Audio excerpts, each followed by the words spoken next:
All right, listen up, because this is going to hit home. You ever been stonewalled? I mean, really shut out, iced out, like you don't even exist? Yeah, you know the drill. You're trying to talk, connect, solve something, and they go silent. No calls, no texts, just gone. It's maddening. But here's what nobody tells you, that silence, it's not just avoidance, it's strategy. And here's the kicker. Deep down, they're hoping you'll do something specific in response, something they need from you, but don't have the guts or clarity to ask for. Today, we're ripping the lid off that silence. We're breaking down exactly what's going on behind the stonewalling, what avoidants secretly wish you'd do, but won't admit, and most importantly, how you can take back your power without losing your mind. Let's get into it. When someone stonewalls you, goes cold, silent, unresponsive, it's easy to take it personally. You might think they don't care, they're punishing you, or they're just flat out abandoning the relationship. And let's be honest, it hurts. It's frustrating, confusing, and sometimes even feels cruel. But here's the truth that most people miss.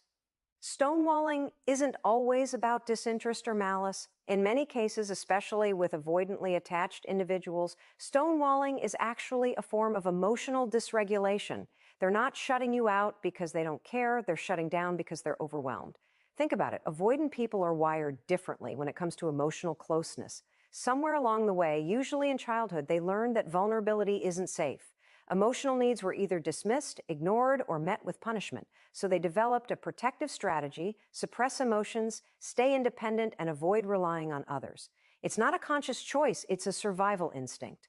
When conflict arises in a relationship or the emotional temperature rises too high, their system goes into threat mode. Their brain reads connection as danger. And when that happens, they don't fight or fix, they freeze. They stonewall. It's a shutdown, not a power move. It looks like avoidance, but underneath, it's dysregulation. Just like someone with anxiety might spiral or someone with a trauma history might lash out, the avoidant retreats trions to silence because it feels safer than being flooded by emotion or confronted with the needs of another person. The silence is their way of coping with something that feels too big to handle. This doesn't mean their behavior is okay or that you should tolerate being shut out indefinitely. But when you understand what's actually happening, it gives you clarity, and with clarity, you gain power. What's wild is that the person stonewalling you probably doesn't even fully understand what they're doing. They might rationalize it as needing space or not wanting to fight, but in reality, their nervous system is overwhelmed. That's why it often happens suddenly. Things might seem fine, maybe a little tense, and then, boom, they're gone. They won't return texts, won't take your calls, maybe even block you. This isn't calculated cruelty. It's an emotional short circuit. Their system is saying, this is too much, and the only thing they know how to do is run or shut down. This is why trying to force a response in that moment almost never works. You might try reasoning, pleading, yelling, or explaining, but nothing gets through. Not because they don't hear you, but because they can't. Their brain is in protect mode, and emotionally, they've left the building. It's like trying to have a heart-to-heart with someone who's emotionally unconscious. And here's the thing that might surprise you. Even while they're in that shutdown state, there's often a part of them that hopes you'll respond in a way that helps them feel safe, but they just can't ask for it. This is the inner contradiction of the avoidant. They want connection, but they're terrified of it. So they stonewall as a way to regulate their emotions, but in doing so, they often push away the very thing they need: empathy, understanding, and calmness. They don't want you to chase them, but they also don't want you to abandon them. They don't want a confrontation, but they also don't want to feel like they're alone forever. It's a tug of war inside their own mind, and the silence is their attempt to stay in control of it. When you begin to see stonewalling through this lens, you stop personalizing it so much.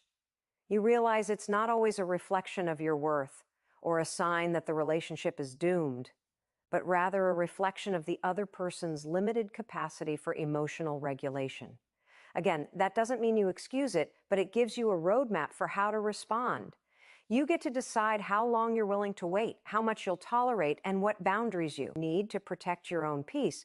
But now you're making those decisions from a place of understanding, not reactivity. And if you're someone who's ever done the stonewalling, if you've been the one to go silent, this might help you understand yourself better too. You're not broken. You're not evil. You learned to protect yourself in the best way you knew how. But now, as an adult, you get to choose whether that strategy still serves you. You get to learn how to regulate your emotions in ways that don't destroy connection. It's hard. It's vulnerable. But it's possible. Stonewalling isn't the enemy. It's a symptom, and like any symptom, once you understand what's really causing it, you can finally start to heal it. From both sides. When you're in a relationship with someone who has an avoidant attachment style, one of the most painful and confusing things is the way they pull away when things get emotionally intense. You might reach out, try to talk things through, or express your feelings, only to be met with silence, distance, or complete withdrawal. It can feel like you're being punished for wanting closeness. But here's the truth. Avoidants aren't running from you. They're running from discomfort. What they're really craving underneath all that cold behavior is emotional safety. Avoidantly attached people didn't grow up feeling safe in connection. In many cases, they had caregivers who were emotionally distant, overly critical, or inconsistent. Over time, they internalized the message that expressing emotions, especially needs, vulnerability, or distress, wouldn't lead to comfort. It might lead to rejection, shame, or being made to feel like a burden, so they adapted. They learned to rely on themselves, suppress their needs, and keep people at arm's length.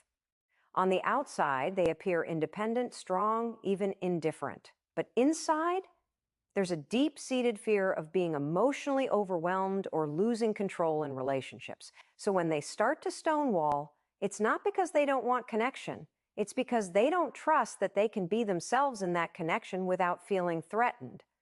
They're not afraid of you. They're afraid of the vulnerability that intimacy demands. Conflict, emotional intensity, or even deep affection can feel like pressure to perform or conform to someone else's emotional world. They worry they'll be swallowed up, judged, or lose their sense of autonomy. So they shut down. They disappear. They seek distance because distance feels like safety. But here's the contradiction. While they fear emotional intimacy, they still want love. They still want to be cared for, respected, and chosen. They want to feel connected, just not in a way that feels like a threat to their independence. This is what makes avoidant behavior so confusing for their partners. One moment they might be affectionate, available, and even talk about the future. Then something triggers them. An emotional conversation, a perceived criticism, or even an act of closeness that feels too vulnerable, and suddenly they pull back. It's not logical, it's emotional. Their system is wired to equate closeness with danger, even when the danger isn't real. That's why pushing harder, demanding answers, or asking them to talk about it often backfires. The more they feel like they're being pulled into an emotional space they didn't consent to, the more likely they are to retreat. It's not because they don't care, it's because their internal alarm bells are ringing. They may even feel ashamed of their reaction afterward, but in the moment, avoidance is the only thing that calms their nervous system down. They need space, not to punish you, but to get back to a place where they can think and feel clearly. Here's what most people don't realize. Avoidants secretly hope you'll respond in a way that feels emotionally safe. They won't say this out loud, and in fact, they may not even consciously recognize it. But when they stonewall, deep down, they're hoping for a calm, grounded presence, not intensity, not confrontation, not emotional chaos. They need proof through your tone, your energy, and your consistency that being close to you doesn't mean losing themselves. They need to feel like the connection is a choice, not a demand, that your emotions aren't going to flood them or become their responsibility. This doesn't mean you should walk on eggshells or suppress your needs just to make them comfortable. That's not sustainable or healthy. But it does mean that when you approach them, especially after a period of withdrawal, your energy matters more than your words. If you come in hot, with accusations, panic, or emotional pressure, they'll shut down all over again. If you approach with calmness, boundaries, and emotional clarity, they're more likely to feel safe enough to stay engaged. Avoidants aren't trying to be difficult. They're trying to survive with the emotional tools they were given. They learned early on that closeness comes with a cost, so they avoid the bill by avoiding the situation altogether. But in a secure relationship, they can learn a different way. They can learn that emotional connection doesn't mean chaos, loss of control, or shame. It can mean being seen, respected, and valued exactly as they are. But it takes time, and it takes a partner who understands that their need for space isn't rejection, it's self-protection. Ultimately, avoidants don't need you to chase them, fix them, or prove your love in louder and louder ways. What they really want, what they crave, is an environment where it's safe to be close and still be themselves. A space where connection doesn't override autonomy, where love feels like a choice, not an obligation. That's the kind of safety that brings them back. Not guilt, not pressure, and not panic. Understanding this doesn't mean you let your own needs slide. It means you get to decide with clarity and strength whether the relationship is one you want to keep investing in, and if so, how to navigate it with compassion and boundaries. But once you recognize that the avoidance coldness is really a cry for safety, you stop taking it personally. You start seeing their silence not as rejection, but as fear. And that understanding, it changes everything. When someone you care about suddenly goes silent, won't answer texts, ignores calls, gives you the cold shoulder, it can feel like the relationship has hit a wall. You're left spinning, wondering what you did wrong, what changed, or why they can't just talk to you like an adult. And in the silence, your mind fills in the blanks. Maybe they don't love you anymore. Maybe they're punishing you. Maybe they're done. But here's what most people don't realize. Stonewalling isn't just a lack of communication. It is a form of communication. It just speaks a different emotional language. That silence, it's not empty. It's saying something loudly. Avoidantly attached individuals rarely say what they feel outright.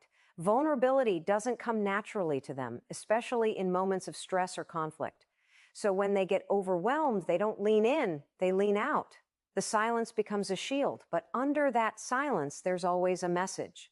And it's usually something like, "This is too much." Said, "I don't feel safe." Said, "I don't know how to handle this without losing control." Or even, "Please stop pushing. I'm shutting down."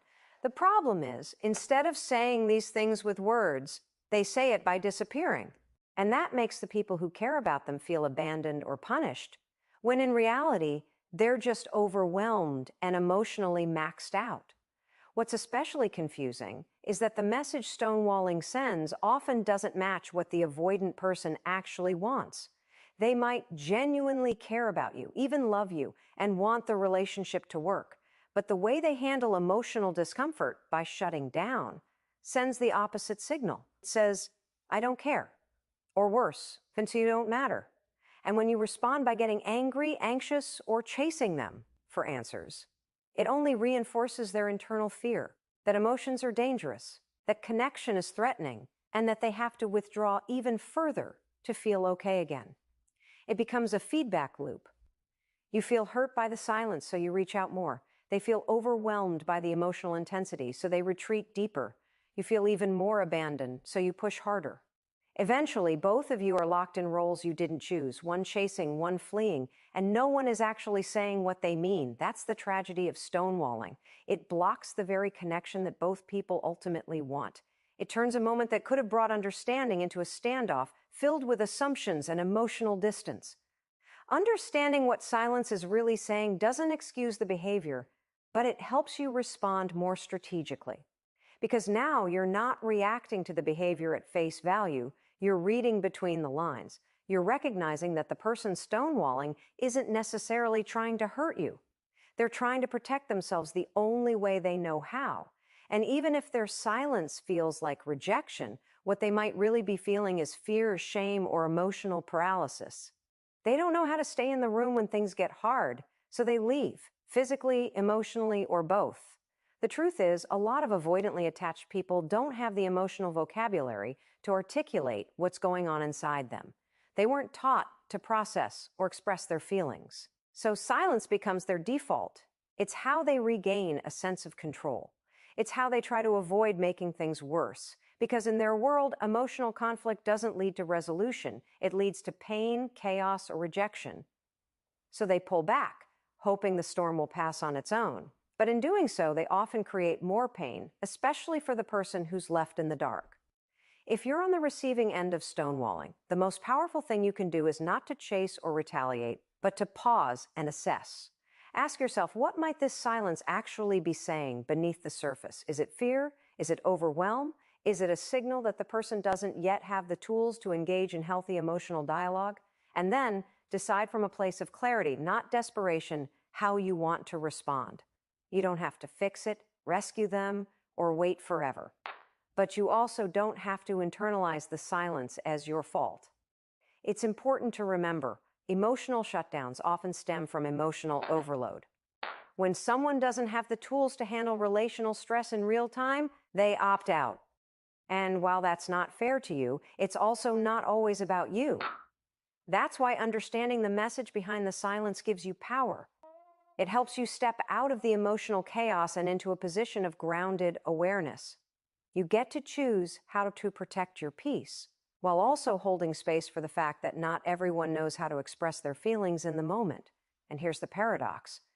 The more you stop trying to decode every silence as rejection and instead see it as dysregulation or emotional discomfort, the more you detach from the drama of it.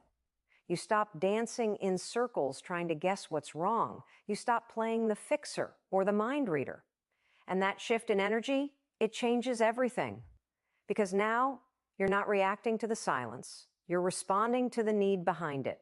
You're staying grounded in your truth, your boundaries, and your calm.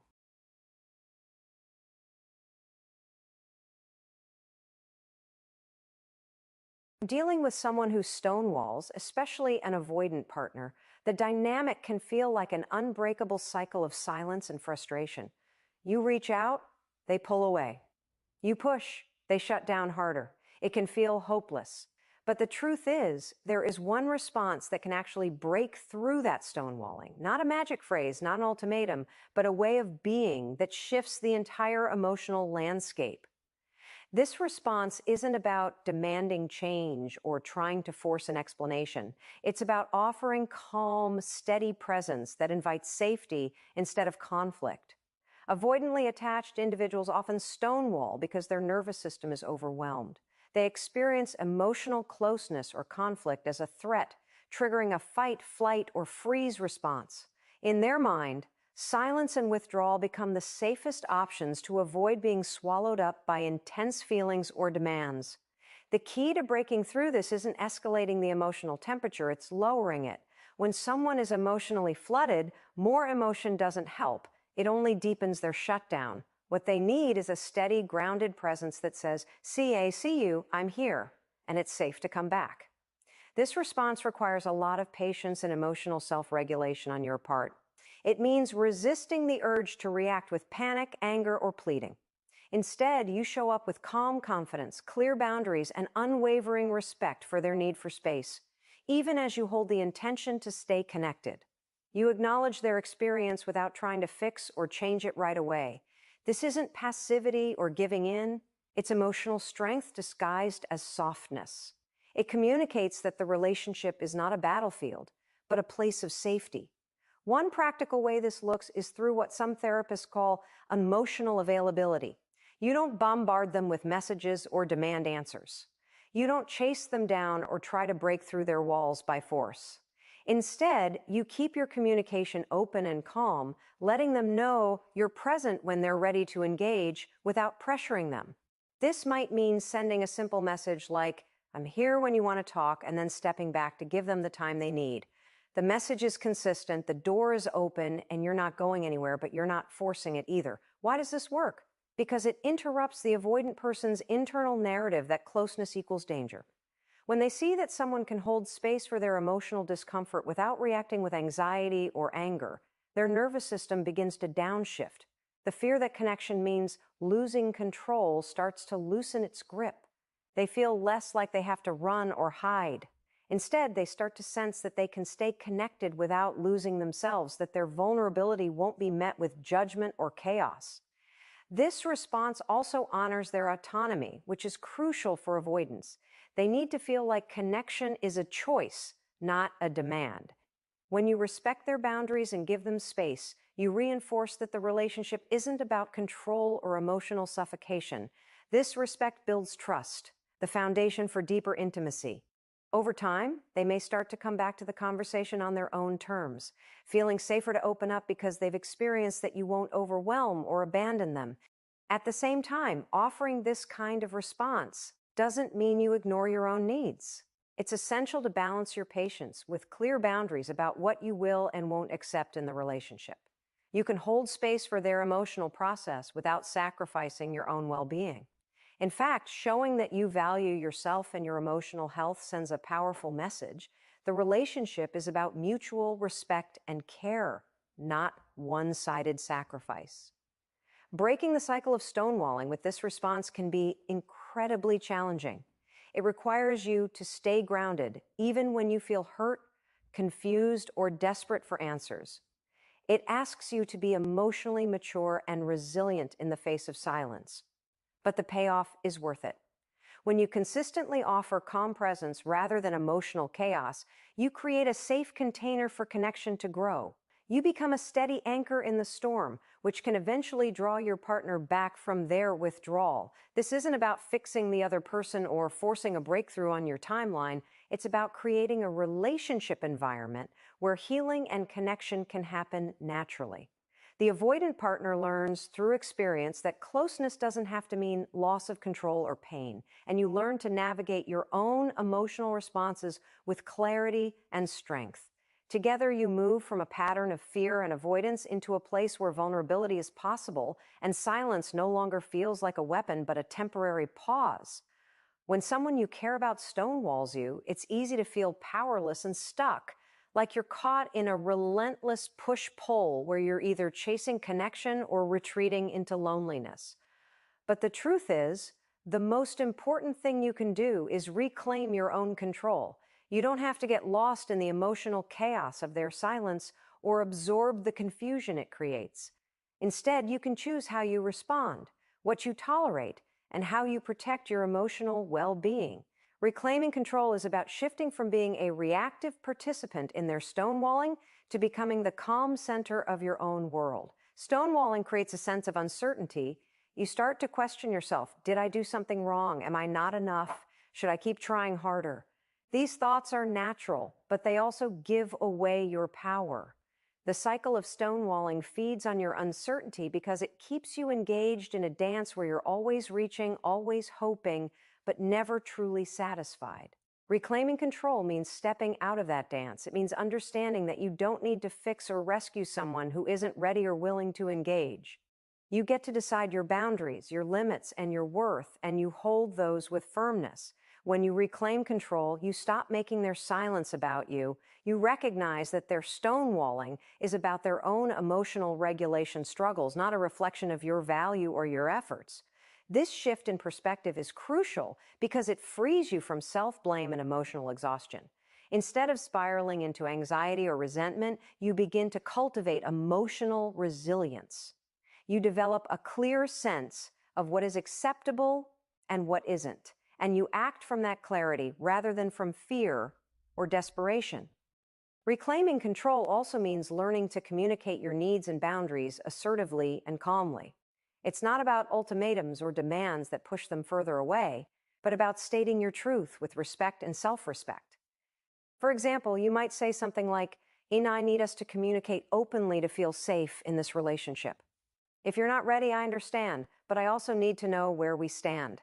This kind of honest communication creates a framework where both people's needs are acknowledged. It sets expectations without coercion, which can actually encourage more openness over time. It's equally important to give yourself permission to walk away if the stonewalling becomes chronic or abusive. Reclaiming control means honoring your emotional health and recognizing when a relationship isn't serving you. Sometimes, despite your best efforts, the other person's avoidance is too entrenched, and the relationship becomes one-sided. In these cases, stepping back is not failure. It's an act of courage and self-love. It sends a clear message that your needs matter just as much as theirs. This process also requires you to cultivate self-care practices that keep you grounded. Stonewalling can trigger feelings of rejection, loneliness, and insecurity, so having tools to manage your own emotional state is vital. Whether it's journaling, therapy, meditation, or leaning on supportive friends, investing in yourself builds the inner strength you need to navigate the unpredictable waters of avoidant behavior. When you feel centered, you're less likely to get swept up in the drama and more likely to respond with clarity and compassion. Reclaiming control is not about controlling the other person. It's about controlling your response to them. It's the realization that while you can't force someone to open up, you can choose how you show up, how long you stay, and what you'll accept. This mindset transforms the dynamic. You move from feeling like a victim of stonewalling to being an active agent in your life. That shift is powerful because it restores your dignity and peace of mind. Over time, this new stance can also impact the avoidant partner. When they see you holding your boundaries calmly and consistently, it can challenge their assumptions about what connection means. Instead of feeling like their withdrawal will make you disappear, they start to understand that you are steady and trustworthy, even when they struggle. This can create a safer emotional space for them to eventually lower their defenses. Ultimately, reclaiming control is about balancing care for the relationship with care for yourself. It's about recognizing that your emotional health is not secondary to someone else's struggles. You can hold empathy and firmness at the same time. You can hope for healing while preparing for whatever outcome is healthiest for you. And in that balance, you find freedom, not because you control the other person, but because you control how you live your life in the face of stonewalling. In the end, reclaiming control is the key to breaking free from the painful cycle of avoidance and silence. It empowers you to navigate relationships with courage and wisdom. It helps you create boundaries that protect your heart without closing it off. And most importantly, it reminds you that no matter what others do, your sense of self and your peace are yours to claim.